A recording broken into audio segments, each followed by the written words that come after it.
Welcome to Wanna Be Clutter-Free, formerly Wanna Be Minimalist, the podcast for busy families who are tired of the chaos, fed up with being overwhelmed, and ready to enjoy life again.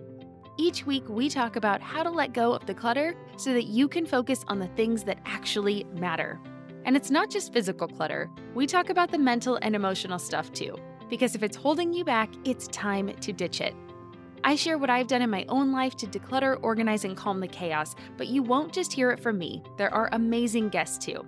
It's practical, doable, and simple for those of us that want to be clutter-free. Do you ever find yourself staring into your closet, feeling like you've got tons of clothes but nothing to wear? Well, I've discovered a fabulous solution that's perfect for us busy women. Armoire. Armoire offers high-quality, unique brands tailored just for you.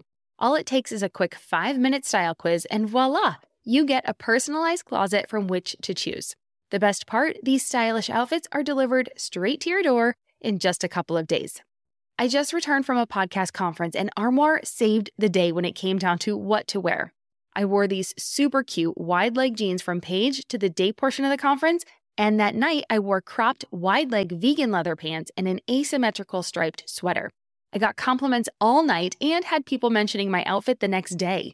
Then I was able to simply send it back for something new. No clutter, no fuss, no special laundry. And it's not just about looking good, it's about feeling good too. Armoire is all about sustainable fashion, so you can stay trendy without the waste. Plus, it's women-founded and led, supporting women designers and aligning perfectly with our values of empowerment and community. Right now, my listeners can give Armoire a try and get up to 50% off their first month. That's up to $125 off. Just visit armoire.style/wanna. That's armoire.style, ARMOIRE.style/wanna to get up to 50% off your first month. And never worry about what to wear again. Try Armoire today. You're listening to Wanna Be Minimalist with Deanna Yates, episode number 137. On today's episode, I am talking about getting comfortable with being uncomfortable. In order to do anything different, and for listeners of this show, that might be things like decluttering, living with less, or trying a capsule wardrobe, there is going to be a moment of discomfort. That is growth, and it's what I'm going to talk about today. Well, hey there, my wannabe minimalist friend. Welcome back to the show. I am thrilled to have you here. And if this is your first time tuning in, well, welcome. I hope you will find the information today helpful, inspiring, educational, something that you can take and use in your life. Now, one of the things I have been thinking about a lot lately, actually, is discomfort. It's vulnerability, trying something new, and growth. Sounds fun, right? Okay, well, here's the thing. There's something about the new year, this new year in particular, that has me looking deeper and getting more into self-reflection. The year is new, and the next 11 months are stretching out before me, and they are asking, what do you want to accomplish this year? And I know that in order to accomplish anything new, there is going to be a moment of unpleasantness. Maybe there will be several moments, but there's definitely going to be a moment, right? At least one. But there are also going to be good moments, and I hope that there's going to be lots of good moments, or at least there's the hope for the good moments that will at least lead me toward the goal that I have set. Or, I wouldn't really be doing this. I wouldn't be putting myself in an uncomfortable position. I wouldn't be trying for something new if there wasn't this idea that it will get me to the point where I want to be. Does that make sense? Obviously, we're setting like resolutions and we want to hit goals and things like that. So knowing that those goals and those things are out in front of us, it's somewhere I am not right now, which means there is a gap here, right? And I have to bridge this gap. And generally, when I'm building the bridge to get over this gap to where I want to be, there's going to be some work involved. It might be hard work, but it's probably not going to be, sitting on my couch in my comfy pajamas binging Netflix, right? If that got us all the things we wanted in life, life would be really easy. And that's just not how it goes. So there are a lot of you that are listening to this that are actually in the midst of with me on this. Maybe you don't know it, but there are thousands of you that are joining me in the Avalanche Declutter Challenge right now. And if you think about it, the idea of letting go of over 450 things in your home, well, that makes a lot of people uncomfortable. It's a big change, so I totally get it. But if you joined me on that in the challenge, that means you understand that there's a goal you want to get to, right? You want a home that has less stuff. You want a home with less clutter. You want more time back. You want it to be easier to clean. You want your home to be peaceful and a place where you actually feel comfortable being. And so you're willing to go through the moment of discomfort of getting rid of these things over the next month to get to the reward, the goal. And as you're listening to this, a quick side note, there is still time to get in on this live session of the Avalanche Declutter Challenge. So if this is the first time you are hearing about it, or you finally decide that today is the day that you want to join, well, check out the show notes for the link to get in on the action. You can find the show notes wherever you're listening to this on whatever device you're on. But if you want to, you can also go to my website. It's wannabeclutterfree.com/137. Again, that's wannabeclutterfree/137. And so maybe after listening to this episode about embracing discomfort and why it's actually essential, you will want to check it out. So please do. Please, please, please do. It's a free resource for you, and I would absolutely love to help you on your journey. But let's get back to what led me to chatting about this topic today. And I don't think any of us really want to be uncomfortable. I think we understand it's part of life, but I don't think it's really something we seek out intentionally, although maybe after today, it's going to be one of my suggestions. So maybe you will actually do it. But I want to take a moment to look at our kids. I mean, we ask them to get uncomfortable all the time. I mean, we almost just kind of assume it's part of growing up, right? It's part of being human. We ask them to go make new friends, try out for a team or a play, give a presentation in front of the class. And then when we get to be adults, we think, great, I get to call the shots now, and I don't have to do that stuff anymore. But those uncomfortable experiences were what helped us grow in the first place. They helped us find a passion. They make us better humans and friends. They help us be healthier, right? Not doing these things because we're uncomfortable isn't really a good excuse to not do them. And so today's whole show is really talking about how we can embrace this discomfort, because I think we need to understand that it's just part of life. And so if we can understand that, we can say, okay, I'm going to go ahead and embrace it, and it'll make it a little bit better. Now, that does not mean it's going to be easy, but really it is necessary if you want to experience personal growth. And I think a lot of you are listening to this because you want to grow in some way. So the first step really is to recognize that the things that are making you uncomfortable, or the things that are knowing how these things make you feel. And because once you can start to kind of tap into who you are and your personal experiences, it's going to make it much easier. So let's look at some of those ways. All right. So the first way that we can start to embrace discomfort is kind of what I was just talking about. When you find yourself saying no or backing away from something, I want you to pause, and I want you to just take a moment of reflection. Notice what it is that you've been avoiding because of discomfort, because it makes you feel uncomfortable because you're not quite sure you want to commit to it. What is that? What are the feelings you've been rejecting? What are the things you've allowed yourself to rationalize? And when you find yourself coming up against resistance, pause, take a beat, notice it, start to become aware of your reactions. Don't immediately turn away from it, right? Or maybe you can say no right now, but take a moment, put a note in your phone, write it in your journal, send yourself a text or an email, something for you to remember exactly what it was that made you feel this moment of resistance. What was it? And so once we can start to put these things down in notes, we can start noticing them. They'll start to form a pattern, and it will get much easier for us to kind of say, okay, I see that this is happening and I want to do something else about it. And so then you can start to actually create a plan. So the first one is just to notice. That's pretty simple.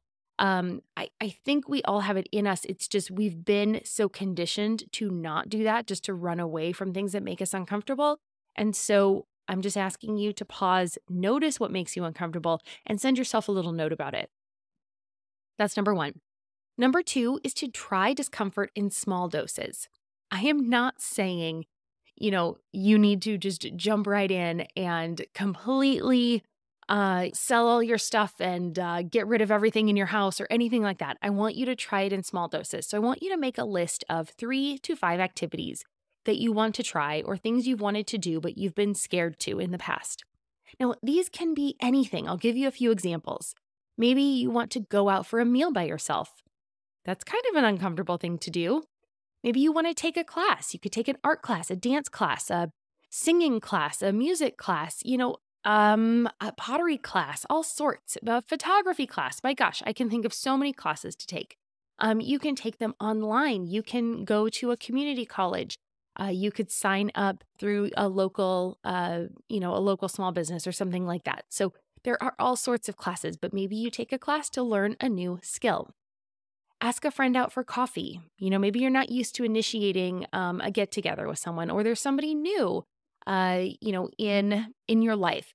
Maybe you want to go ahead and do that. Ask a friend out. Ask someone new out.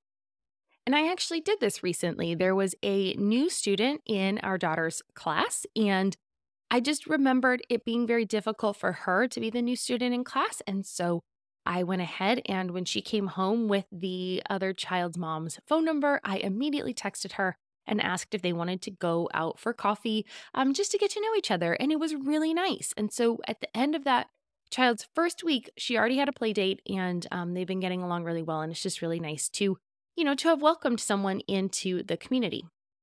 Another thing you could do is volunteer for something. Volunteer for something that just sparks joy in your life. Maybe you want to volunteer at the Humane Society. Maybe you're into helping with food security, and so you want to help out at the food bank, or you could volunteer in your child's classroom. You can volunteer in so many different ways. You just have to put your hand up and look for someone that needs some assistance. So go ahead and look at volunteering. Another thing you could do is to declutter something that you are hesitant about. Maybe you have something that you don't use and you don't need it, but it's cute and you just kind of have this resistance to getting rid of it. Well, maybe that could be one of the ways that you embrace discomfort. You can donate it, you can gift it, you can just get that out and declutter it and say, I'm going to be okay with this. I know I'm going to be, because I don't actually use it. And so that could be a big one. And I've seen that come up a few times in the Avalanche Declutter Challenge. So it's been really interesting kind of letting go of those things. Now, I actually had something like this. We had we got married in Mexico, and the night before our wedding, the girls that were there, we went out dancing. They kind of surprised me. They got me this really cute, bright pink sombrero, and we went out dancing around town. And, I actually decluttered that. And it was one thing that I do every once in a while. I'm like, oh, I'm a little sad that I decluttered that. But I have a picture of me in that hat. And I don't really have a place to put a pink sombrero in my home. But I loved the experience. I loved having the hat. And I love having a picture of me in that hat so that I can remember it. But I didn't need it, And while there have been a few twinges of like, oh, that was kind of fun, I don't have a place to put it in my home right now. So it's okay that it's not taking up space and someone else got to experience it and have fun with it. And maybe that sombrero has gone on to, help other people on their journeys of, having a good time in celebration. So who knows? It'd be really interesting to see the journey of that sombrero and what happened to it. But I'm just saying that there are things like this that I have also been there in my life, had these kinds of things, and I am doing just fine without it in my life. Okay, so here's the thing. The sky is the limit. This is your life, so you get to decide what these small doses of discomfort get to be. I want you to think about the goals you have for your life and then find one small action that you can add into your life to move you in the right direction. Something that's going to challenge you just a little bit. Hey everyone, today I want to talk to you about something that's helping me show up as my best self, hormone harmony. For any woman navigating the ups and downs of hormonal change, whether you're in your 20s or past 40, this is something you'll want to hear about. I started taking hormone harmony because lately I've been feeling off balance, I was snacking more, feeling sluggish, and just not like myself. I was pretty flat. And that's when I found Hormone Harmony. It's been a game changer. It's not only for those of us that might be hitting perimenopause, but for any woman who feels like their hormones could be more in sync. Did you know a bottle of Hormone Harmony is sold every 24 seconds? Yep, it's that popular. And it's not hard to see why. This wonderful supplement is packed with adaptogens. These are science-backed herbal extracts that help your body adapt to stress and minimize those annoying hormonal fluctuations. So whether it's hot flashes, night sweats, mood swings, or just feeling perpetually tired, Hormone Harmony addresses all of these symptoms gently and effectively. And for those navigating the tricky waters of perimenopause, it is nothing short of a lifesaver. The company behind Hormone Harmony, Happy Mammoth, is all about making women's health simpler and safer. Their products are sugar-free, gluten-free, dairy-free, non-GMO, and third-party tested to ensure the highest quality. And the best part? Women are reporting they feel like themselves again. If you're ready to start feeling like yourself again, I've got great news. For a limited time, you can get 15% off your entire first order at happymammoth.com. Just use the code WANNA at checkout.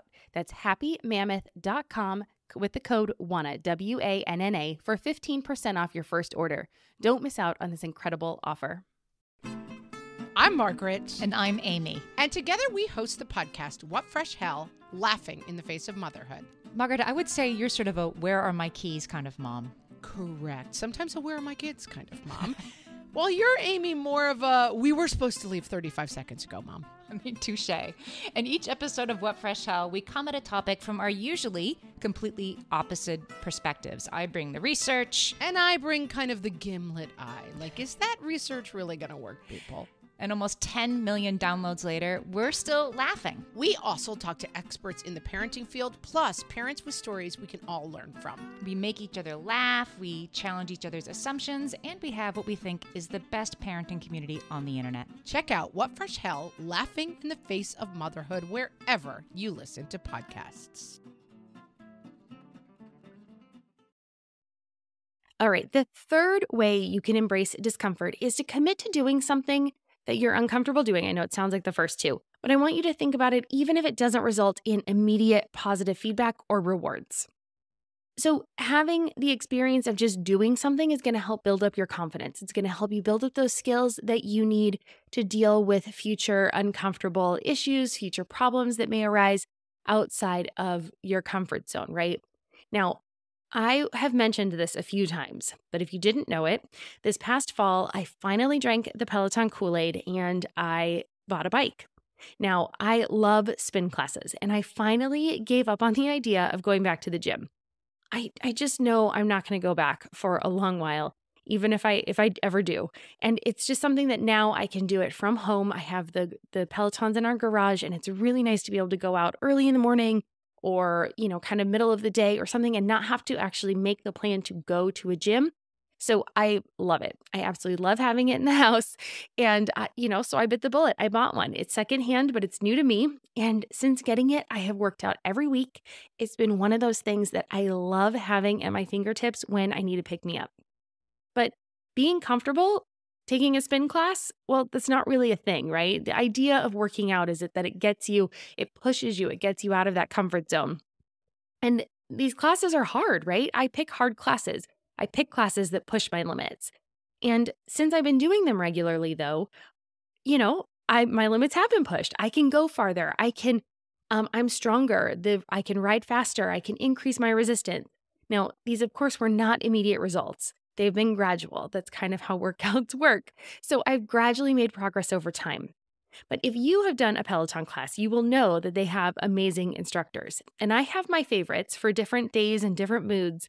And this past week I was taking, I think it was a feel-good ride. I can't quite remember, but it was with Hannah Franklin. And she was pumping us up. She was giving us a motivating chat as we were going.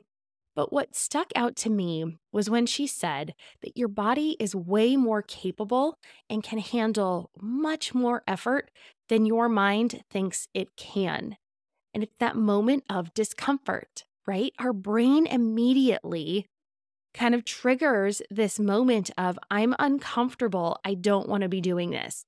And so that's what she meant, right? She meant that when we feel fatigued or uncomfortable, our minds are going to go into that and they're going to say, okay, let's stop. This is hard mode. I don't want to be doing this. But in reality, our bodies can keep riding at that tough resistance for a bit longer. In reality, we can do things that are hard, right? That are harder than we think that we are capable of. Now, I'm not suggesting that we push ourselves past our, our limits. And please do not push yourself to your physical breaking point. That is not what I'm saying. But in order to grow in any capacity, I do think that we need to understand that discomfort is just a warning sign. It's not an alarm bell, right? It's not the, fire hazard, like get out now. It's the, oh, okay, I'm coming up against a resistance. How can I keep going? Even if it's uncomfortable, can I keep going, right? It's just that moment of pause. Back to number one. Can I keep going? Is this possible for me? And generally the answer is yes. Just give yourself a little bit more time, push a little bit further, and see if you can grow a little bit more and get you closer to your goals. All right, so that's number 3. Please commit to doing something, even if you're uncomfortable doing it, even if it doesn't result in immediate positive feedback or rewards. And number 4 is to know that it is okay to fail. So this is a process of being curious about new experiences and the world around you. I want you to be open-minded and flexible. Trying new things, it's going to broaden your horizon. It exposes you to new experiences, and those can be beneficial in helping you grow as a person. Now, as Albert Einstein wrote, quote, "A person who never made a mistake never tried anything new," end quote. And I think we can forget about that, right? We think when we try something, we need to be good at it the first time. We need to at least not fail at it. And that's just not how life works. I want you to think about how you are with your children when they try something new. Do you get mad at them when they fail on their first attempt? Well, of course not, because again, they're learning, they're trying. And so I want us to take that same energy that we have, an attitude, right? That same energy and attitude that we have with our children. And I want us to try to use it on ourselves, try to be more gentle with ourselves and understand when we are doing something that doesn't make us comfortable, well, yeah, there's going to be a learning curve, right? Where maybe we're not going to do it as well because we're not confident, we're uncomfortable. And so those things are going to take us a little bit more time to adjust to. So let's just try to treat ourselves as we treat our children. All right.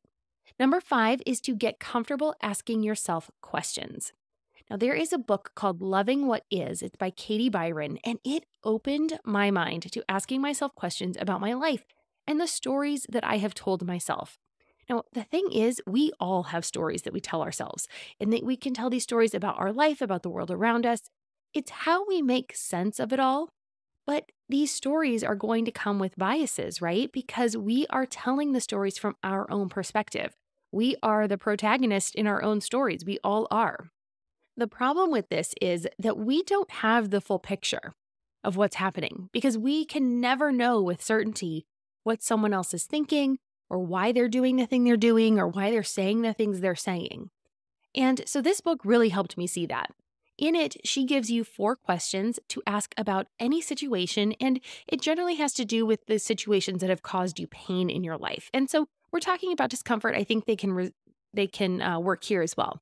So the 4 questions she has you ask are: 1, is it true? 2, can you absolutely know that it's true? 3, how do you react? What happens when you believe that thought? And 4, who would you be without the thought? Now, the thought is that negative thought that you're having, right? These questions help you see situations that have caused you pain in the past. It helps you see them more clearly. And I highly recommend reading her book if you want more information on how to do what she calls the work. I will leave links to the book in the show notes. I actually listened to this through the Libby app, which I talked about in my newsletter last week. I love the Libby app. So I'll leave links to the book and also to Libby so that you have access to that. But I also think that these questions are really good to ask when you are facing a discomforting question or a limiting belief. For instance, one limiting belief a lot of people have around decluttering is that of, quote, "I don't have time," end quote. And while decluttering can be time consuming, I want us to run it through those 4 questions. So question number 1, is it true? Maybe. Perhaps you are very busy, and so the idea of devoting a full day to decluttering is impossible. So let's move on to question 2. Can you absolutely know that it's true? Well, no. If you have time to scroll on social media, you have time to declutter, right? It doesn't have to be an all-day affair. You can do decluttering in smaller amounts. And so you think like, okay, well, maybe if instead of, maybe I could block off 10, 15 minutes a day, and then you can start decluttering in shorter amounts of time. So let's go back to that first limiting belief of I don't have time. Well, question number 3, how do you react when that happens? What happens when you believe that thought, right? When you believe that initial thought that you don't have time, well, you might feel defeated. It might make you feel worthless because you want a clutter-free home. And if you don't have time to declutter, well, how are you going to get that house?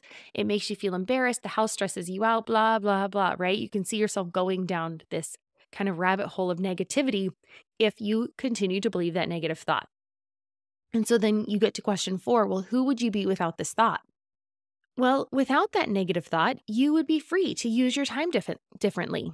When you realize that the thought is wrong and that you do actually have time, if you just you switch up your schedule a little bit, you factor in 10, 15 minutes a day, well, it empowers you to make a change. And so you can move forward empowered, knowing that you can use your time differently. So do you see how those 4 questions might help you work through some of these uncomfortable situations that you're having? You can ask yourself these questions when you're dealing with that. And then after you ask them, you're going to see that it's just a matter of looking at a problem with a different lens. Life does not have to be all or nothing. You are free to take control of the situation and change the thoughts that you tell yourself. All right, number 6 is to immerse yourself in discomfort. Oh boy. All right. Now I know I started early with saying just baby steps and trying to just, work in a few little small doses of discomfort. Number 6 is just to immerse yourself in it. Sometimes you just need to pull off the Band-Aid and see what happens, right? I actually did this last weekend. It wasn't that discomforting, but I definitely was uncomfortable. I was a co-host for a mom's night out for the all the grade moms at my daughter's school, right? All the moms in her grade. So there's 2 classes.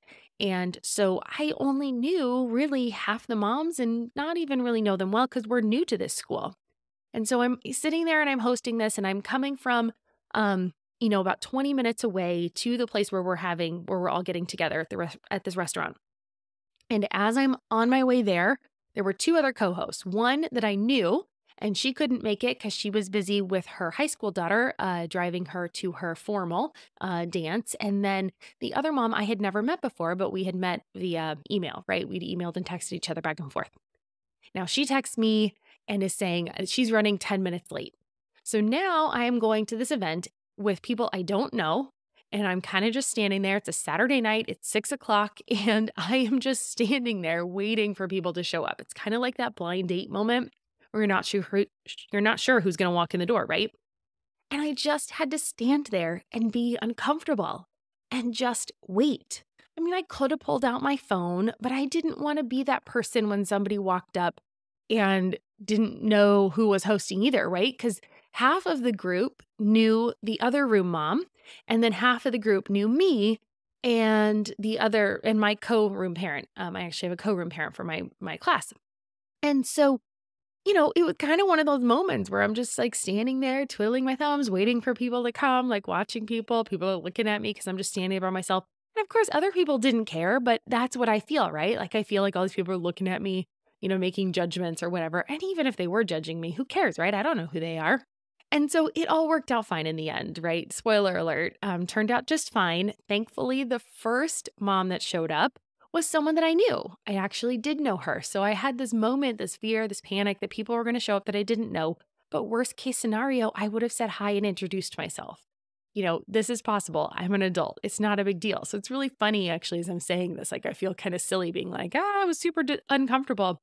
But it's true, right? Those kinds of things can keep us from getting out there. It can keep us from putting ourselves out there. It can keep us from making friends. It can keep us from making connections in the school, making those connections that will give my school experience at my daughter's school, more richness and a better experience for her too, because now I know a few more of the parents. Maybe there will be more playdate opportunities. Maybe, just as life goes, it's just better to know more of the people in the school.